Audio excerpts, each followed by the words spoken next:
আসসালামু আলাইকুম দর্শক, আমি নাফিস আগরান নার্সারির সাথে দেখেছিলাম কামাল হোসেন বলছিলাম।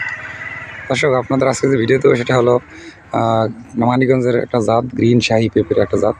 তো আমরা এখানে 4টা করে গাছ লাগিয়েছি। তো দুইটা অলরেডি এখানে দেখেন, এই মাথায় দুইটা ফিমেল হয়েছে। তো এই দেখেন এখানেও যে গাছ আছে দুইটা, একটা জায়গায় দুইটা লাগানো। তো এরকম প্রায় জায়গায় দেখেন এইখানেও কিন্তু দুইটা পেঁপে কেবল হওয়া শুরু হয়েছে। এখানে একটু পাশে বড় বড় গাছ, একটু সাইড দিক, যার কারণে গাছটা একটু লম্বা হয়েছে। তো এই গাছটা কিন্তু আবার একটু ছোটো আছে দেখেন, মানে খুবই সুন্দর পেঁপের সাইজ। যে আমরা পাতাগুলোকে কেটে দিলাম, প্রুনিং করা যাকে বলে। দেখেন এই গাছটাও কিন্তু মাশাআল্লাহ কিন্তু অনেক সুন্দর পেঁপের সাইজ টাইজ। এবং বিশেষ করে আপনার পেঁপের যে ওয়েটটা, হাইব্রিড পেঁপের থেকে কিন্তু এর ওয়েট অনেক বেশি। দেখেন নিচের থেকে একেবারে উপর পর্যন্ত একই সাইজের মানে ভ্যারিং।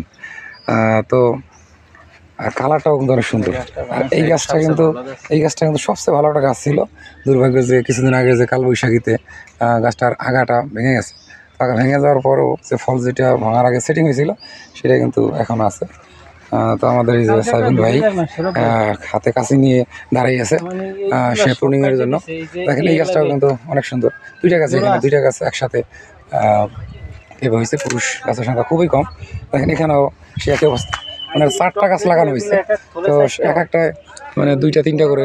এই যে এইটাও কিন্তু খুবই সুন্দর একটা সাইজ এবং কালারটা বেশি। আপনি দেখেন যে এখান থেকে শুরু করে যে প্রত্যেকটা পেঁপের যে অবস্থা দেখেন একের উপর পর্যন্ত কোনো জায়গায় কোনো মিস নেই।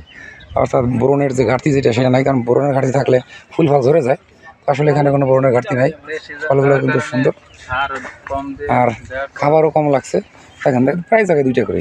এখানেও তো কিন্তু পেঁপের সাইজ 2টা গাছে কিন্তু খুব সুন্দর পেঁপে হয়েছে। দেখেন একেবারে বলি যে নিচের থেকে উপর পর্যন্ত দেখেন কোথাও কোনো মিস নাই। এইগুলো যে প্রত্যেকটা পেঁপে যখন সেটিং হয়ে যাবে আরও 1-2 মাস পরে এক একটা গাছে 30 থেকে 40 কেজি পেঁপের থাকার মতো অবস্থা আর কি। এখানে দেখেন একবার নিচে থেকে কিন্তু মাটি থেকে অথবা 10 ইঞ্চি উপর থেকেই শুরু হয়েছে। মনে হয় হাইব্রিড গাছ, আসলে কিন্তু হাইব্রিড না, এগুলো হলো গ্রিন শাহি, যেটা মানিকগঞ্জের একটা ভ্যারাইটি। দর্শক, আপনারা যদি এরকম ধরনের চারা নিতে চান আমাদের সাথে যোগাযোগ করুন ইনশাল্লাহ। সঠিক চারা এবং উন্নত জাতের চারা পলি হাউস কোকোবিট দিয়ে আমরা মাটি চারা যে চারা তৈরি করি ইনশাল্লাহ পেয়ে যাবেন। তো সবাই আল্লাহ সবাইকে ভালো রাখুক, সুস্থ থাকেন। আসসালামু আলাইকুম রহমতুল্লাহি ওয়া বারাকাতুহু।